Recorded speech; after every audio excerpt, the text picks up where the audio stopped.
Welcome to Life, Lessons, and Laughter with your host, Glenn Ambrose.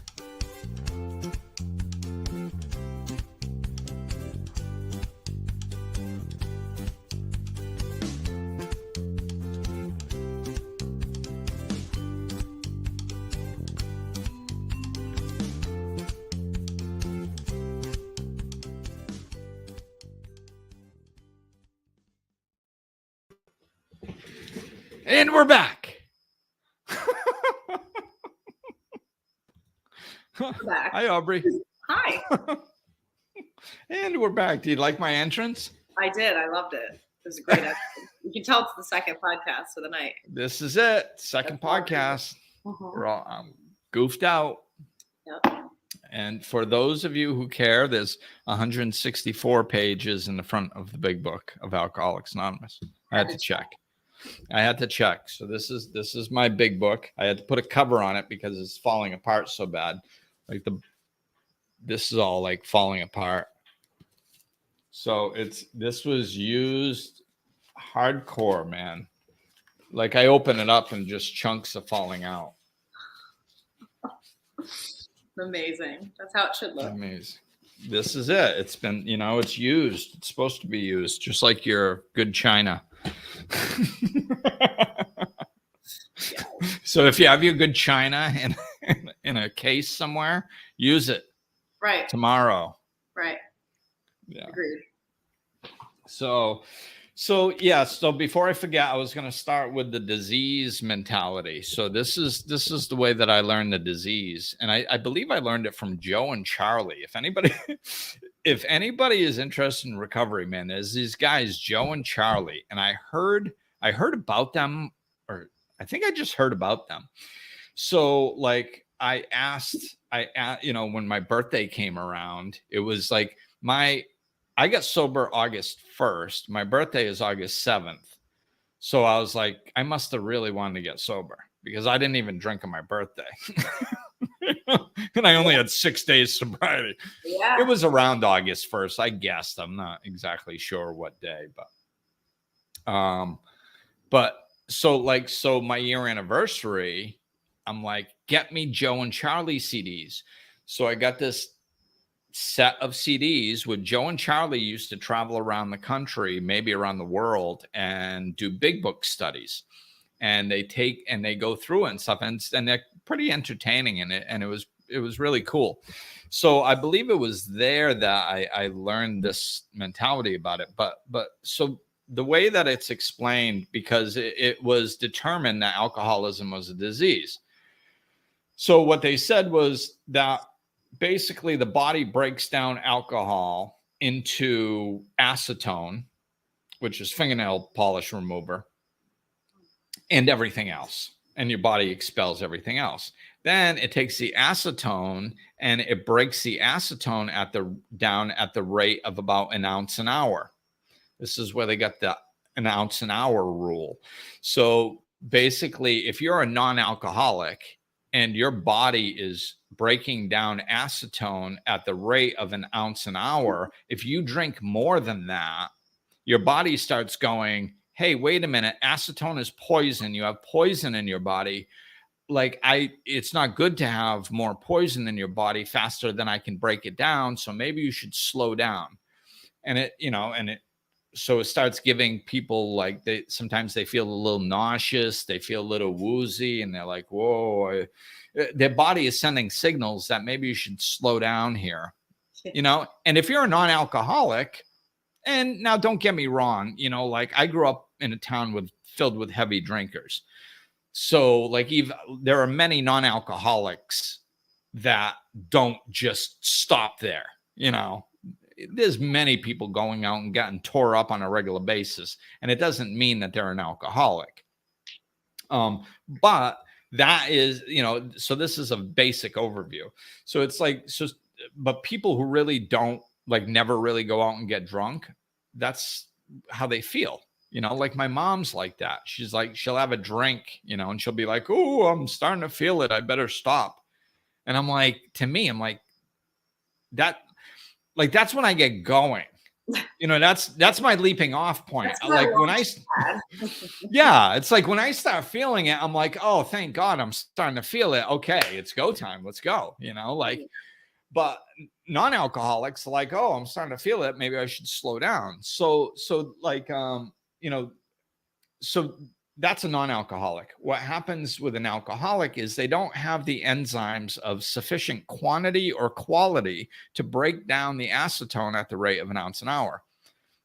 So what happens is they found that if your body is not breaking down the acetone properly and it just sits in your body, it actually kind of does a flip-flop. So instead of telling you, hey, wait a minute, you got poison, slow down, it does the opposite and starts creating a physical craving for more acetone.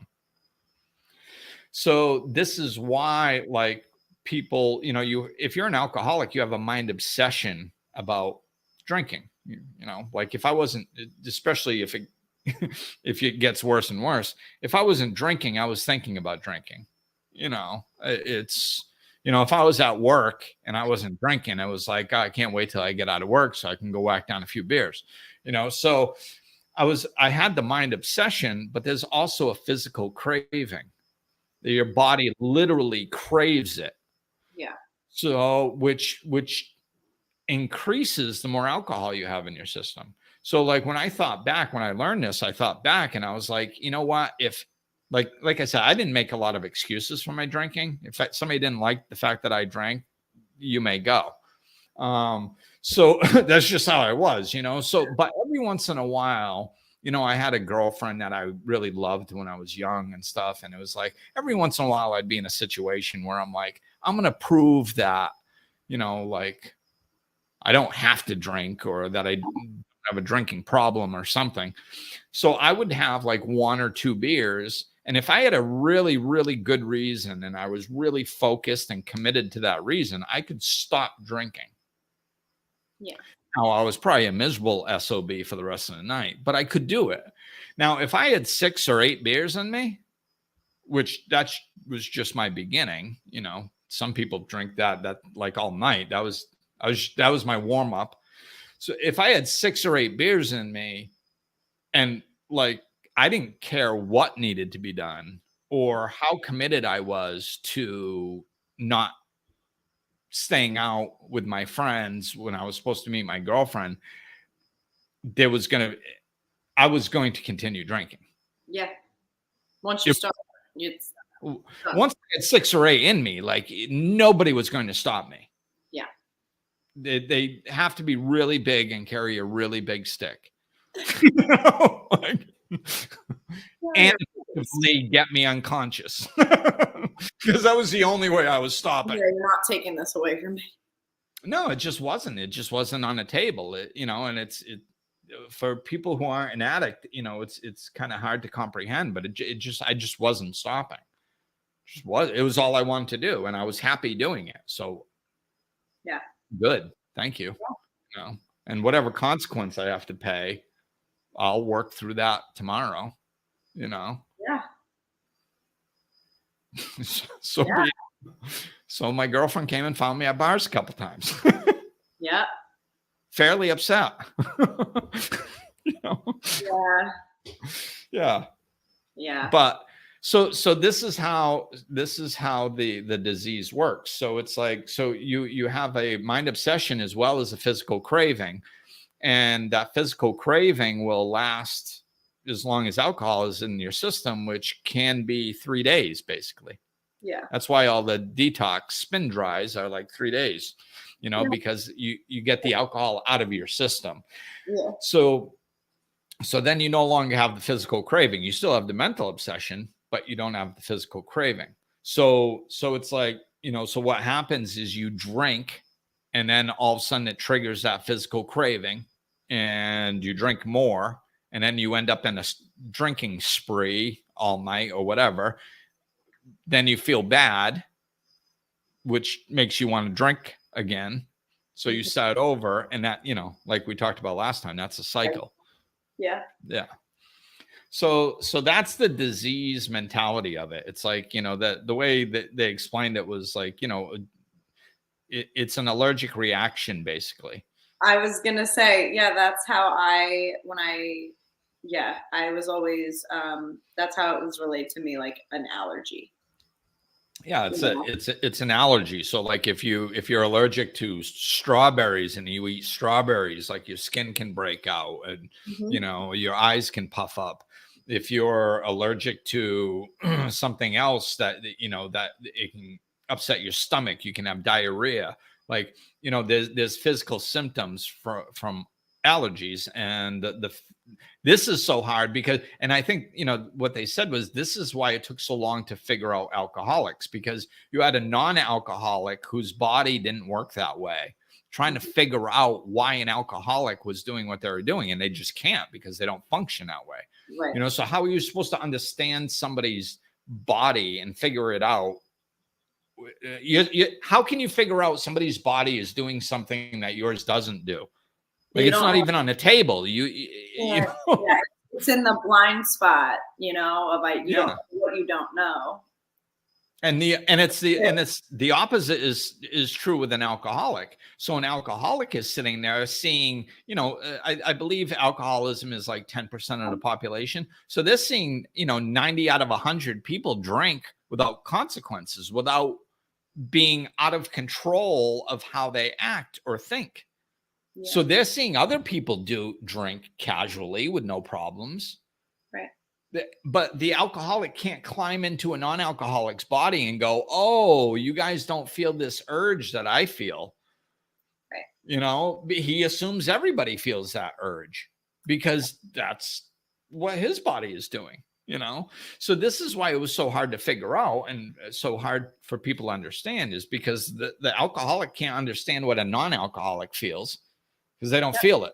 And a non-alcoholic can't understand what an alcoholic feels because they don't experience it. Yep. Yeah. But it's powerful, man. Yeah.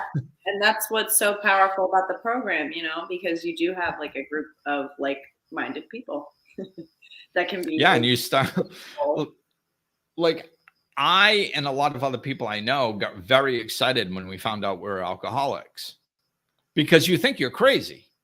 Yeah. Like, you can't understand why your life is falling apart. Another way that I look at it is, alcohol is not the problem, it's a solution.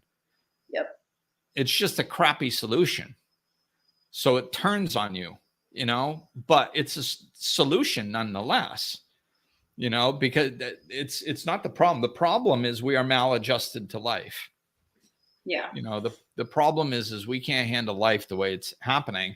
And there's all kinds of fear running around. And, and then all of a sudden we take a drink and we're like, oh my God, the fear, the uncomfortability is gone. I was 15 years old. I could go talk to these, so I was like a freshman. I could go to parties and talk to like senior girls, man, effortlessly. And I could be witty and fun. And I had liquid courage. If anybody gave me a hard time, I could stand up to them. I was relaxed. I didn't have that nervousness, that fear of not fitting in, not being good enough. It was all gone, man.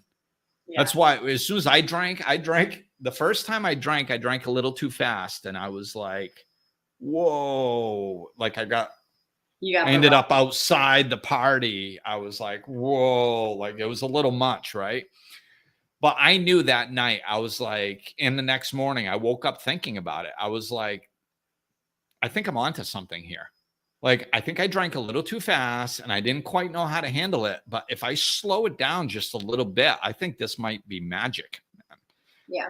And so I couldn't wait till the next weekend to try it again. And I did. I drank a little slower and I was like, amazing. I am on. I was everything I always wanted to be. Yeah. Or I thought I was. Yeah. Not everybody agreed with that.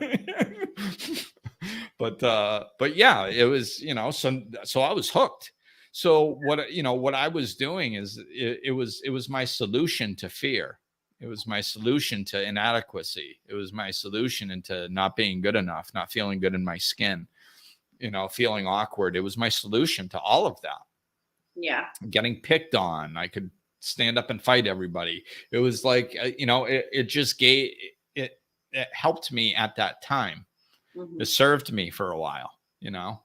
and then Well, it doesn't. the man takes the drink and the drink takes the man or the woman, so. Yeah. It's like anything else, it works for you until it doesn't anymore. Right. And then depending on what that is, sometimes it will cut you to shreds, Yeah. The consequences are very extreme. It's right. not it's life or death. I mean, really, it's life or death. It is. Yeah. It is. And it's, it's like you never know, it's, I think I don't really ask myself this anymore. I don't think, but for years, it would pop into my head once or twice a year, like, why me? Why did I get it? Yeah. And I don't think I'll ever have an answer to that, because so many of my friends are dead now. I mean, I can't even count. There's probably like over 100 people in my hometown alone that I know that are dead. Crazy. From this disease.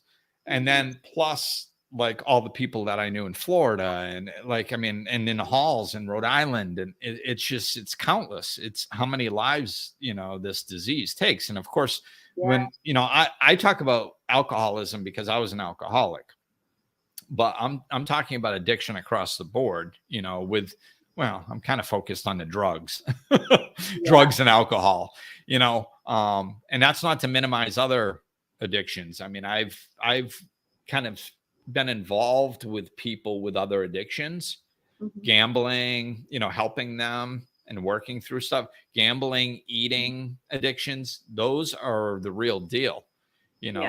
They're that maybe they don't kill people as often or as fast or whatever. But because it's not such a physical thing, or, and the eating of course is, but like,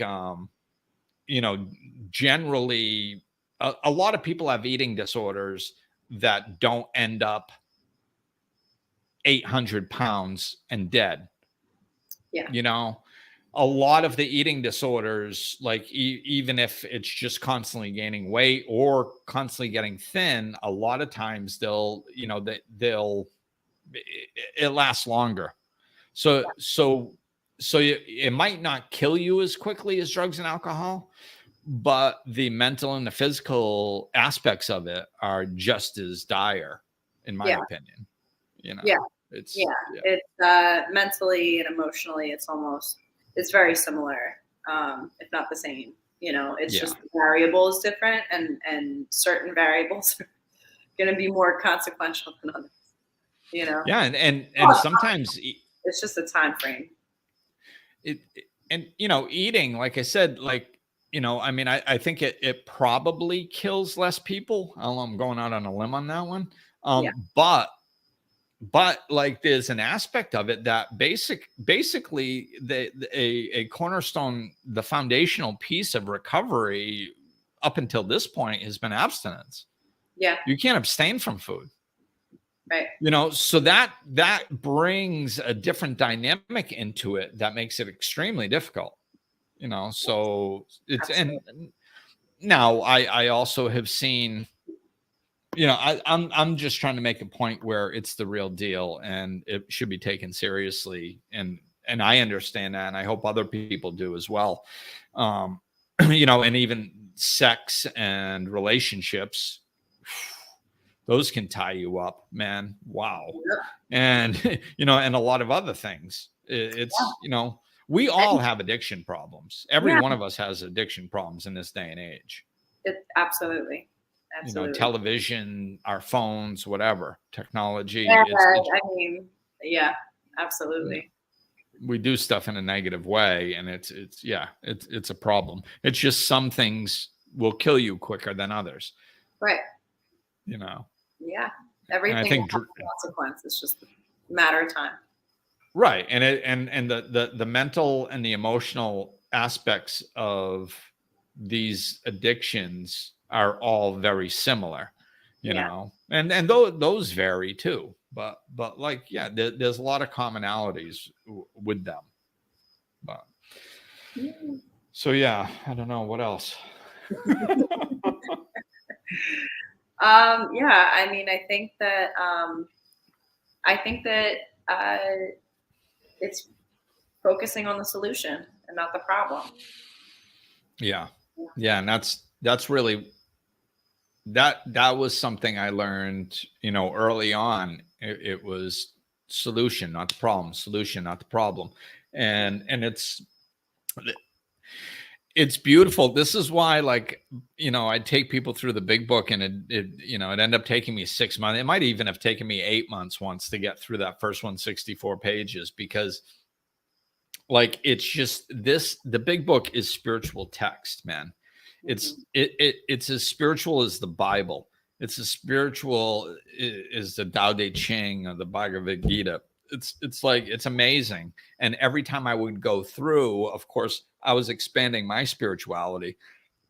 So I'd be like, it's just chock full of gems in there, and I'm sitting there, taking groups of people through, and I'm reading something out, because I had to read every word and tell them what to do. Underline, circle, this is what this means.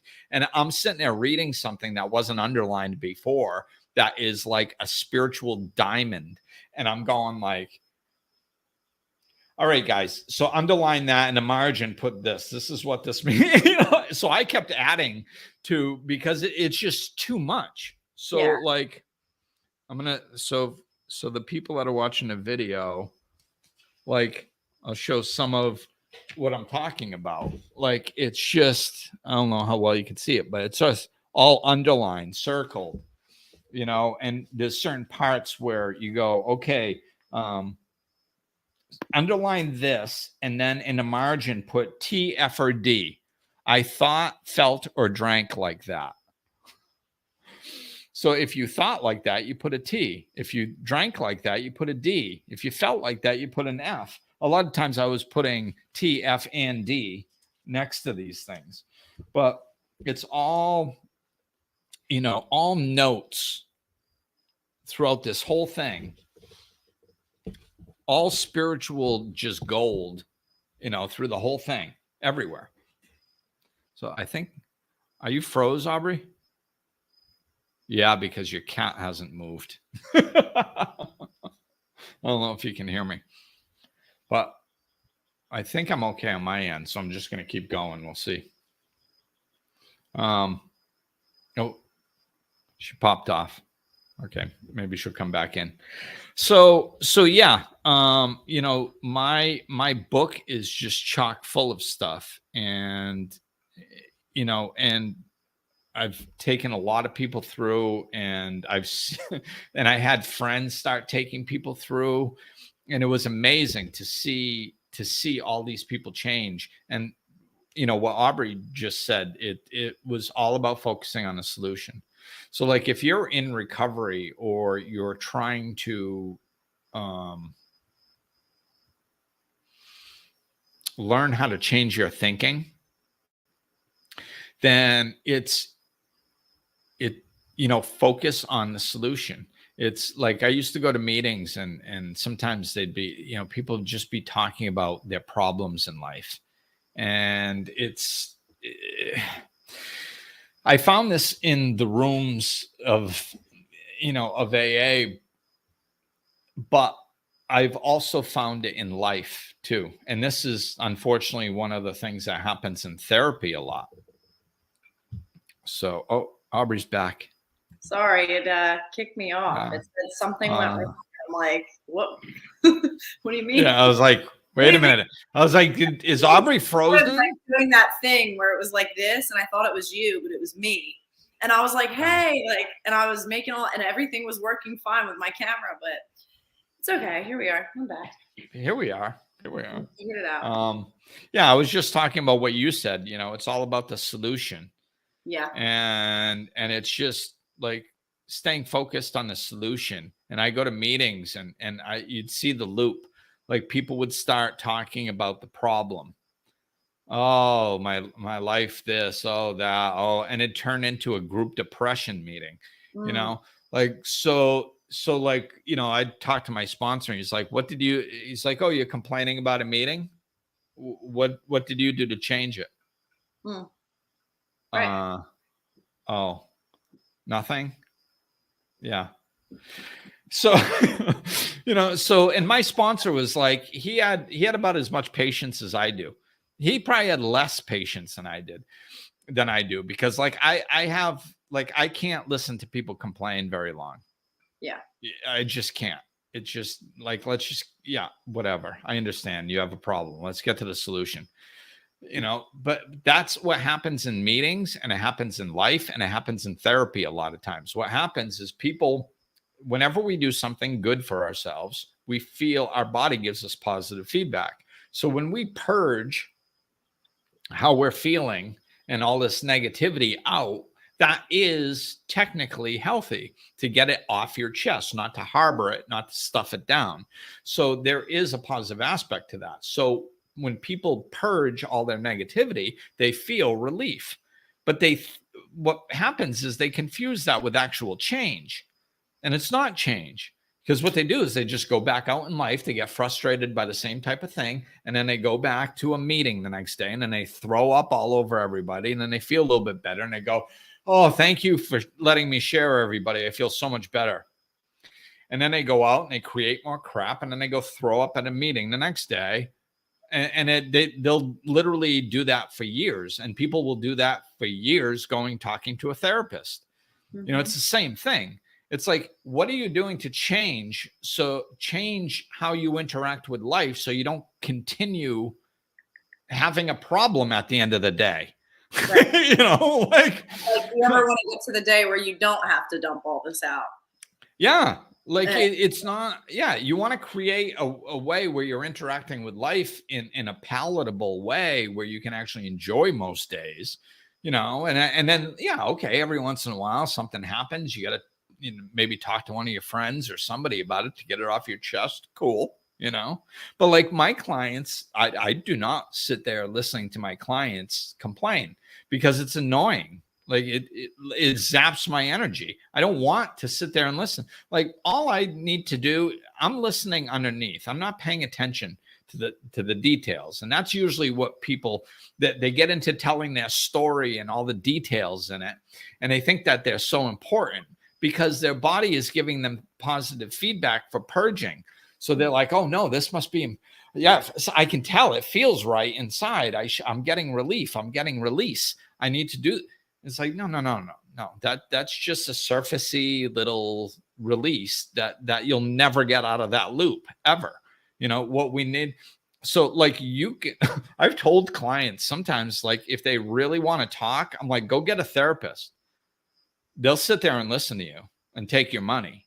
Like I'm not doing that because I find it annoying. I just want to cut to the solution. So as soon as I hear enough, I interrupt my clients all the time, because as soon as I hear enough where I know what the problem is and we can get to the solution, I want to spend our time doing that, because we only have an hour to sit down and talk. Yeah. So like, let's make the most of that hour. Let's get to the solution.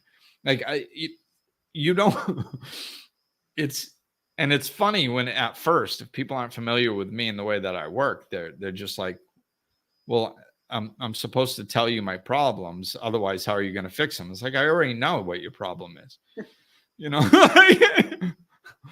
I knew about 30 seconds after you started talking what your problem was. So let's just get to the solution. Yeah. Instead of like, go call your friend or your mother and freaking talk to her if you want to purge shit. Like it's not worth paying me. I don't take insurance. Like, you're paying good money to talk to me. It's not worth your money to sit here because that's your perspective. Yeah. Your perspective is the problem. Right. So let's hear my perspective. Right. So you can get a different one. Yeah. And the thing with purging I've noticed is when people purge like that, and they're in that loop, they'll kind of purge to whoever will listen. I mean, really, like I've seen it. Absolutely. Like strangers, anyone, because it just is that, and it is that release. It's not because they mean to be annoying or anything. Like you said, it really is just, it feels good.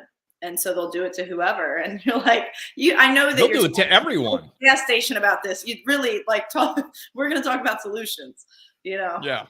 Like I'd be at work with a group of people and somebody'd be purging and I'd be like, I guess I feel like being social, kind of a part of the group today. So I would just stand there and I would be basically tuning out most of what they were saying because I wasn't interested.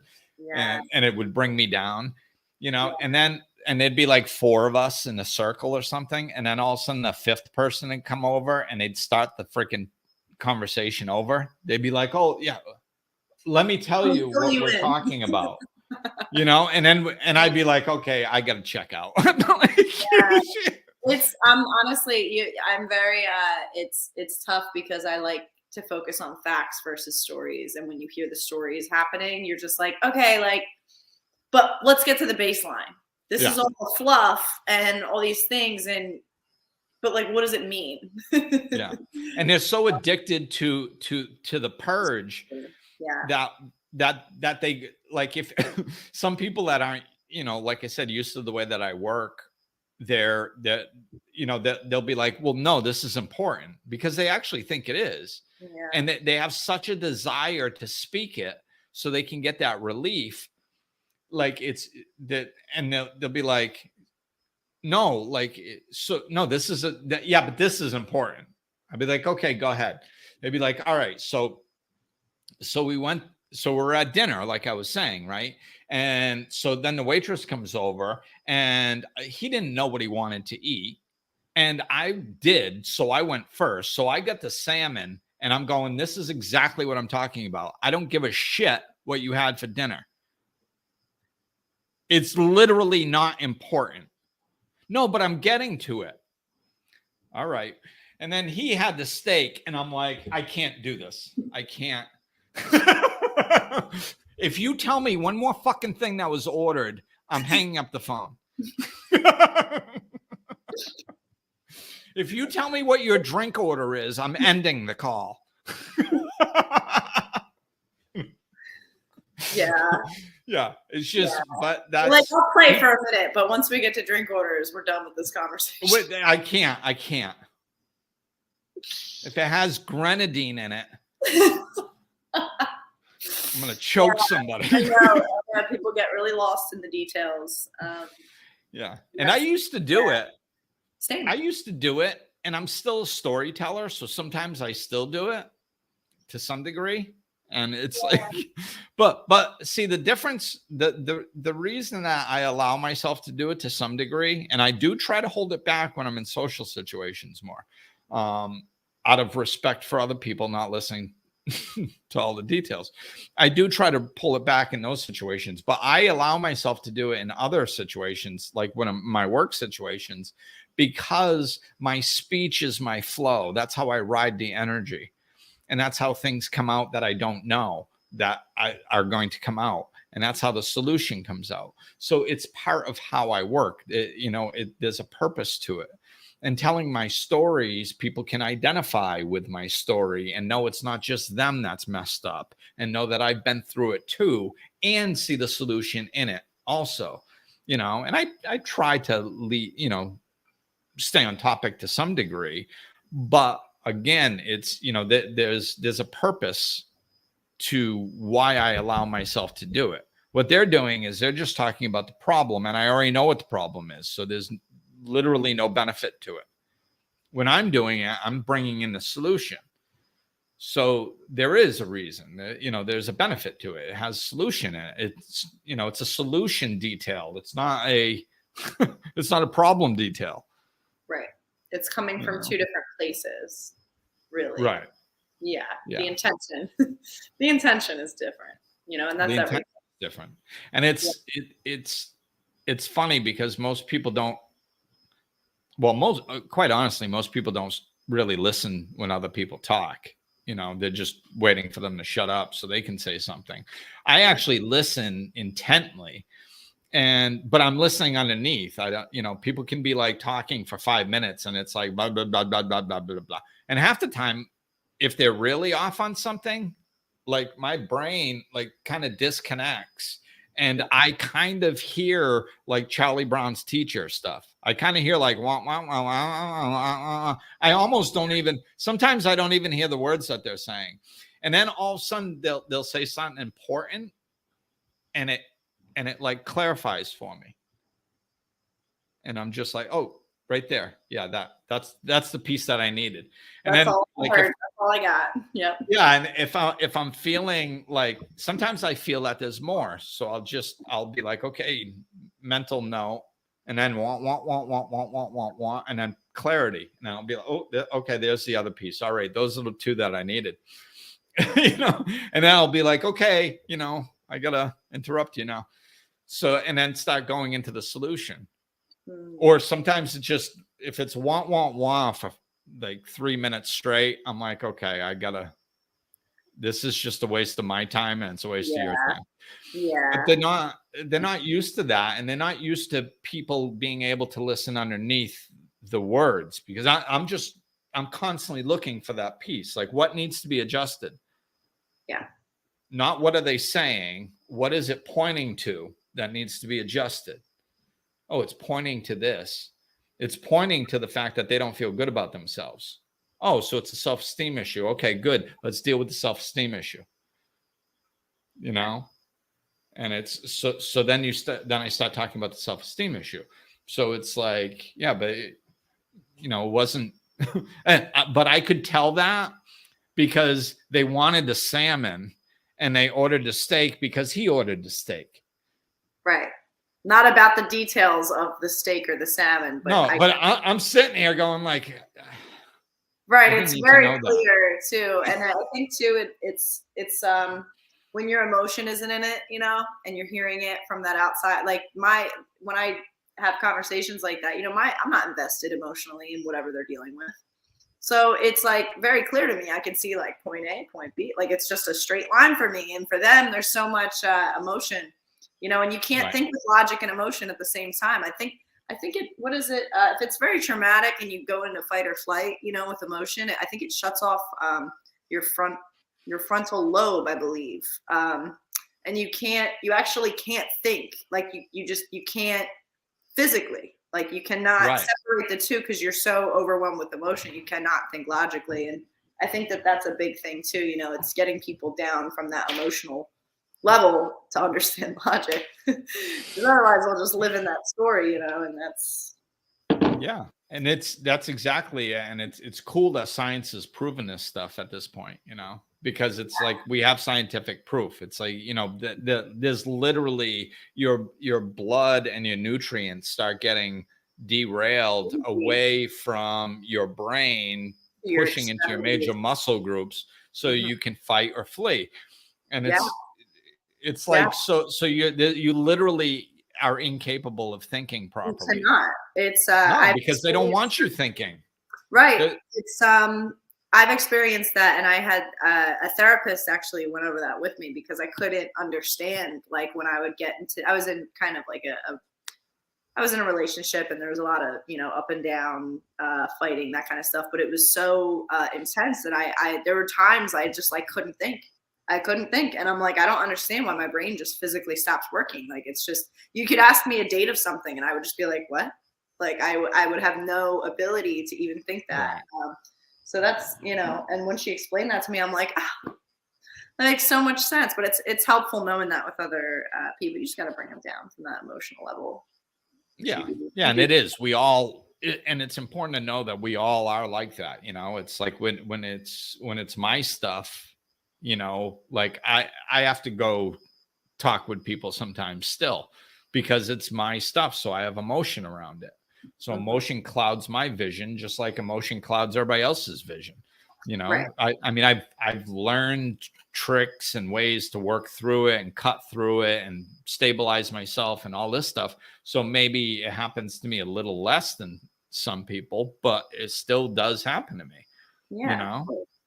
So we're all made like that. Emotions, everything has a job, and emotion's job is not to think. It's not to figure stuff out. That's not your logical brain. But what else we got to say about addiction? I mean, it's I mean, it's I all would say, solution based. I guess if there's anyone listening that's struggling with addiction, what would be your first, like they're kind of in this hopeless state of mind, not really sure what direction to go. What would be your advice? Yeah, and it's I always kind of get stuck on this one because, like, I've said this about meditation. I don't believe that there is one way that works for everybody, Mhm. and I just foundationally cannot believe that. But there are times when you have to play odds, or think about variables. And it's like with meditation, okay, I can't see how you can have a peaceful life without learning to slow your mind down. So maybe it's just different types of meditation. With addiction, like, are there other ways to transcend addiction? Because I think that's, like I was saying before, that's really the point. It's to transcend it, not to live with it. Yeah. So are there other ways? I haven't experienced them, but I've read a lot of research on plant medicines, ayahuasca, psilocybin, mushrooms, stuff like that. When it's done with a shaman with a specific intention, properly, not like a party drug, Yeah. that they're having actually a lot of success with that. Yeah. So, that is, I don't have personal success with that, but I mean, there's a shaman here. My friend's a shaman that lives right down the path from me. Noted. Noted. That, yes, that. So, I'm surrounded by the plant medicine. There's a retreat going on right now. That's cool. And it's all happening here this week, Wow. So all kinds of Cambo and all kinds of plant medicines. So, and Cambo is another one that has had some benefits with addiction. So, I mean, there is that. That's something that people can look into. And there are a lot of places actually in the States that you can do stuff like that. And of course you can come over to the DR, and Costa Rica is famous for it, I know someone that did it in Costa Rica. Different experience for everyone, I guess, but yeah, and it's definitely, listen, it's stuff. So that's one avenue people can look into. And there are others that I'm less familiar with. There's a Buddhist path in recovery that I've heard good things about. So there are other things out there. My take on it is this, other than what I just said. It's the amount of people that have gotten sober through the 12-step program of Alcoholics Anonymous or NA, CA, stuff like that, drugs and alcohol. And I think there's around 100 12-step programs now. So there's one for just about everything out there. Yeah. The amount of people and why is there so many? It's because it's been working since, I think, 1939. Right. It's gotten literally hundreds of millions of people sober, by far, head and shoulders, not even in a ballpark, above everything else. It was the first thing that worked. Is it the only thing? Nope. But it's the first thing, and it's, I don't know. Yeah, it's. I said, I would probably say that about 90% of the people, this is just me guessing, 90% of the people that have gotten sober have probably gotten and I mean transcended their addictions fully, and were actual addicts. Because a lot of people are, well, not a lot, some people are heavy drinkers and think that they're alcoholics, and they go, no, I was an alcoholic, but I just stopped one day. Yeah, then you weren't an alcoholic. Right. Most likely you were not an alcoholic, because, just because you got tore up every night for 14 years doesn't mean you're an alcoholic. If you can just stop, you probably weren't. Now, can people just stop? Maybe. 3 out of 7.8 billion people on the planet. maybe. But yeah, so most people that just stopped weren't actually addicts and alcoholics, in my opinion. So I'd probably say 90% of the addicts and alcoholics that have gotten sober up until this point in this time in history have done so through a 12-step program.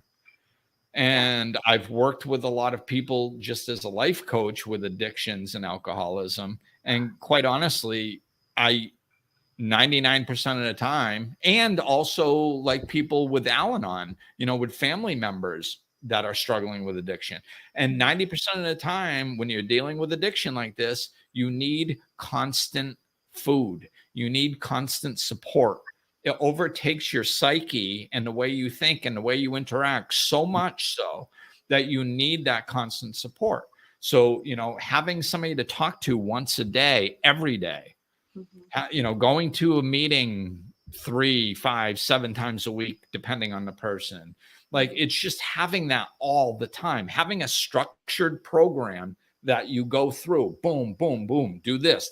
And you're guided through that process to induce the inner psychic change that's necessary. That, what was that guy? Carl Jung said. It was when he was dealing with Roland Hazard before AA got started. Roland Hazard was this real rich guy from Rhode Island that ended up going over to work with Carl Jung overseas because he was the biggest name out there at the time. And Carl Jung and Roland Hazard works with Carl Jung for, I think, months, maybe. Didn't make it back to the United States on a ship before he got tanked, before he was drinking again. And he calls up Carl Jung and he's like, what the heck, man? And he's like, dude, like, I was trying to induce an inner psychic change within you. And unless that occurs, it's very likely, and I wasn't able to induce it in you. Like, what do you want me to say? That's what the 12 steps does. It induces a psychic change within you. And my belief is that those 12 steps were written in one sitting. And I think it was in something like 15 minutes or something. Wow. That was channeled from divine wisdom. Absolutely. And so is the rest of this book. So is all other divine, spiritual texts were all channeled. Yeah. From divine wisdom. So is this. So I think, so in my opinion, the 12-step program that is literally walks you through to induce your psychic change, your change of perspective, your spiritual awakening. Couple that with the community of support and a constant food available to you on a daily basis. I don't know how you can replace that. It's, and I've worked with alcoholics and I can't charge like you can't. I mean, I believe in the principles of Alcoholics Anonymous and, and I value the institution. So I do not charge people as a life coach to get them sober, but to take them through the steps because that's part of AA, so I don't charge people to do that, but I have tried working with people, and again, Al-Anon people as well as AA people, addiction people, and people in a family trying to deal with an addict. I have dealt with them, and I always end up directing them towards these programs because to be able to talk to me every day, you're going to be paying me thousands of dollars a week, just where you can go get it for free. Right. It's like, and you have a bigger community. It's not just me, it's multiple people, So, I mean, this is why I'm a big proponent of the program. And the problem that I've seen with most people with the program is the spiritual aspect of it and or the community. Like some people have had bad experiences in AA or NA, and these people, and these guys were jerks to me, or what. There's jerks everywhere. Yeah. most often the biggest block for people going in there is it's when you're fighting for your life, it's not a good enough excuse. And that's how I see it. It's like talking with an alcoholic or an addict and like them going, no, yeah, AA isn't for me. I'm not saying that AA is for everybody. What I am saying is that 90% of the people that say AA isn't for me, the reason they're saying AA isn't for me is because they still think they're in control of their life, which is the problem in the first place. Yeah. This is the beginning for my sponsor was he kept getting thrown out of a rehab facility his first day because he was acting like an alcoholic and an addict. And an alcoholic and an addict, the way that you continue drinking and using for a long period of time is through manipulation of circumstances and people. You always find a way to get what you need to continue. Yeah. You find a way to rationalize it, to talk other people into it, to flip things around, whatever you need to do. And most of them are really good at it. So as long as an alcoholic or an addict is in control, they're not going to get sober. Yeah. So the first thing is to strip their power away and say, you are not in control of what happens over the next 3 months or 6 months. Yeah. You just got to get because as long as you are, they're going to keep choosing what poor behavior because that's all they know. Yeah. So my sponsor kept getting thrown out because he's like trying to, well, let's negotiate this. And they're like, get out. Like, wait. If you throw me out, I'm going to lose my job. They're like, yeah, get out. All right. I'll do it your way. Okay. They take him to his room. Okay. So I want to talk to you about this. Get out. He's like, well, you guys stop throwing me out of this place. And it's because you think you're in control. That's the problem. You're not, And so when he came to me, he was like, is there any area of your life that is not effed up? I'm like, no, I think I got it all. It's like, no, anything. Is there anything that isn't effed up? I'm like, no. Did you try to F it up? No. Did you try to do well? Yes. Okay. Would it be fair to say that your best thinking effed up your entire life? Yes. Would it be fair to say that your best thinking sucks? Yes. I had to say yes. That's a fair statement. My best thinking sucked because I did the best I could and everything in my life was messed up. My son was 1,400 miles away. My body was literally shutting down after being a personal trainer. My organs were shutting down. I was homeless. No car, no house. I used to rollerblade to the package store to pick up beer. Literally. But yeah, my organs were shutting down. Like I was literally dying. Wow. So it's like, that's what my best thinking got me. So I had to understand that. And what that did is I understood that I was a blank slate. And he said, just do what I say for 3 months. Give me 3 months of your life. Do everything that I say, live my way, depend on my thinking. Do you think my life's going better than yours? Yup. Okay, then depend on my thinking for 3 months. What do you got to lose? Your life sucks anyway. Right. So try it. And if it doesn't work, I'll gladly refund your misery.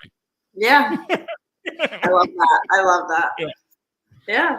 You can take it back. And I realized, I was like, yeah, I don't have anything to lose. Like what am I holding? Because we think, I was like, oh no, I can't allow somebody else to control my life. Yeah. Why? Right. Yeah. Why? Because it might get better. It can't get worse. Yeah. Like, but that created a blank slate. Yeah. How willing are you to make it better? Right. And it just, that was great for me because I didn't trust my thinking, and I shouldn't trust my thinking back then. I shouldn't have. It destroyed my life. Yeah. So I trusted somebody else, and I did things even though I knew 110% they were wrong and they were going to fail. But I did them anyway. And half the time I did them to prove to my sponsor that he was wrong. And every time they worked out. And it blew my mind. I was sitting here going, are you flipping kidding me?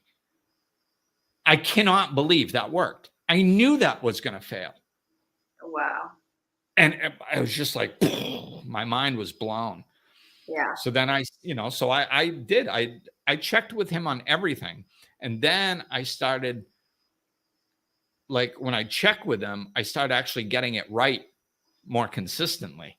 So that's when I, little by little, it took me about a year to start trusting my thinking, maybe a year and a half, until I really trusted my thinking. Wow. And I would still check things, big things, just to make sure I didn't screw them up. Maintenance after that. Yeah. Maintenance. Yeah. So that's, I think, become that blank slate. This is why when people tell me, oh, the program isn't for me, 90% of the time, like sometimes it's not, but 90% of the time, it's just them trying to stay in control. How do you know what's right for you? And like, right. You're destroying your whole life. You can't function, but you know what's right for you. Right. How? Yeah. Doesn't work. So yeah. So that's that's kind of my take. It's love it. It's not for everybody, but I think it is for most, and more people than they think it's for. Direction, some kind of direction. Yeah. Discipline. Yeah. All right. Well, we got to wrap it up before this hour hits. So here we are. Yeah. All right. Cool. So I'm gonna wrap it up. Thank you, everybody, for listening. Thank you, Aubrey. Thank you. Thanks, everyone. And we'll reach out if you need some help. Looking for more? Check out over 200 episodes of Life Lessons in Laughter, or click the link in the description of this episode to connect with Glenn directly.